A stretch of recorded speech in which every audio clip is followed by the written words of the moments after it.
तीनों कानून को राज्य में लागू करने के लिए एक 7 सदस्यीय समिति का गठन किया है। मेरी जानकारी के हिसाब से क्रिमिनल मेजर एक्ट्स जो सदन के द्वारा पारित है, पूरे देश में प्रभावी है। ऐसी स्थिति में राज्य सरकार के द्वारा समीक्षा के लिए कमेटी बनाया जाना, जब इसके क्रियान्वयन की तिथि भी तय हो चुकी, वह प्रभावी भी हो चुका, तो ऐसी स्थिति में ये तो देश के संघीय ढांचे के लिए एक चिंता का विषय है कि केंद्र सरकार द्वारा जिस कानून को पार्लियामेंट ने पारित करके बनाया, केंद्र के द्वारा कोई भी राज्य सरकार को इस संबंध में छूट प्रदान नहीं किया गया है। और ऐसी स्थिति में ऐसे द्रष्टव्य आना, ये निश्चित रूप से संघीय ढांचे का और संविधान विशेषज्ञों को भी अपनी राय देनी चाहिए। बीजेपी नेता शुभेंदु अधिकारी ने कल एक बयान दिया जिसमें उन्होंने कहा कि हमारा नारा था सबका साथ सबका विकास, लेकिन अब हमारा नारा है जिसका साथ उसी का विकास। उन्होंने सीधे एक समाज को टारगेट करते हुए ये बयान दिया। अब कौन क्या बयान देते हैं, मुझे उससे कोई लेना देना नहीं है।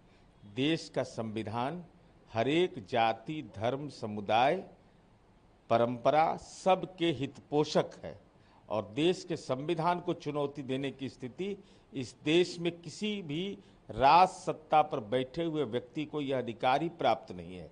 अब उसके राजनीतिक आप शब्दावली का इस्तेमाल करके, छद्म भाषा का इस्तेमाल कर करके अपनी भावना व्यक्त कर सकते हैं, लेकिन संविधान के विहित दायित्व में सबका सम्मान करना आवश्यक है।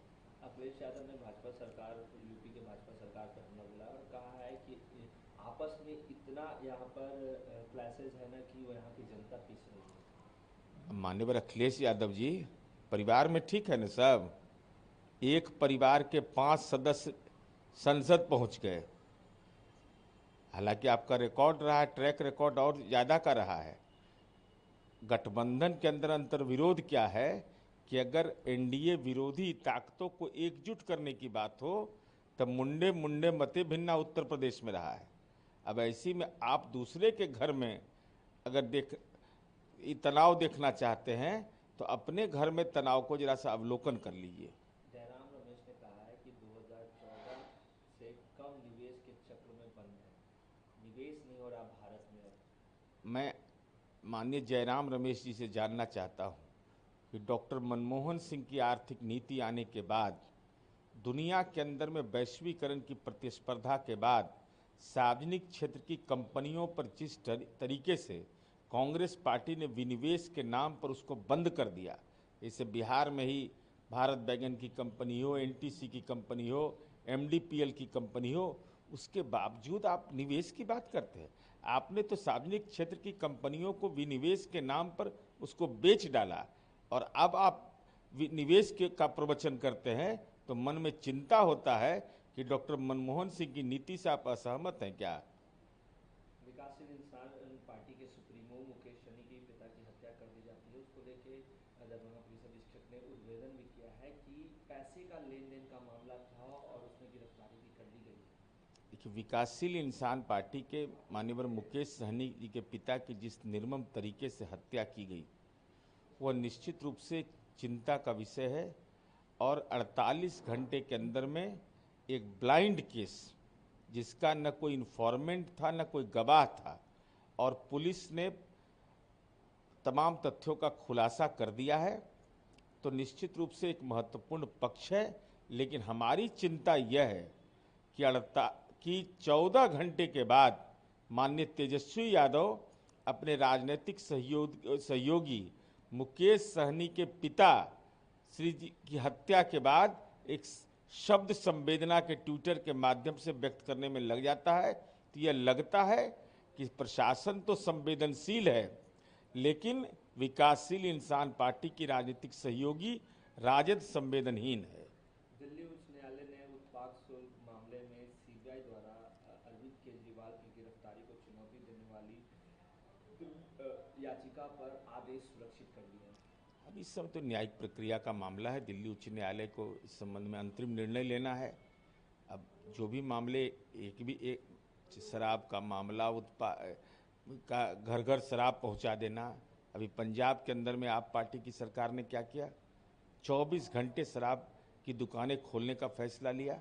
ये तो निश्चित रूप से एक चिंता का विषय, एक सामाजिक महापाप के साथ साथ आर्थिक महापाप किया गया है।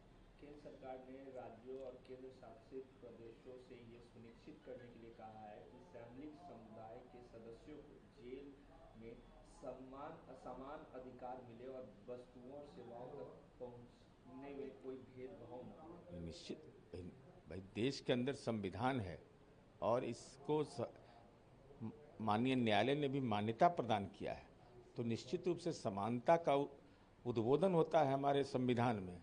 हर नागरिक को, चाहे वो किसी भी रूप का हो, उसको समान अधिकार मिलना चाहिए और इसकी गारंटी करना केंद्र राज्य से लेकर के केंद्र शासित प्रदेश की जिम्मेवारी बनती है।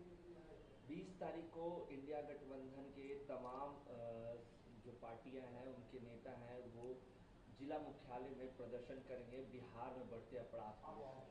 लोकतंत्र में विरोधी पक्ष को अपना आंदोलन करने का अधिकार है, लेकिन मैं ट्विटर बबुआ से यह, तेजस्वी यादव से यह जानना चाहता हूं कि पूरे बिहार के अंदर में शिक्षक भर्ती परीक्षा तीसरे चरण का होना है, तो आप उसको बाधित करना चाहते हैं 20 तारीख को।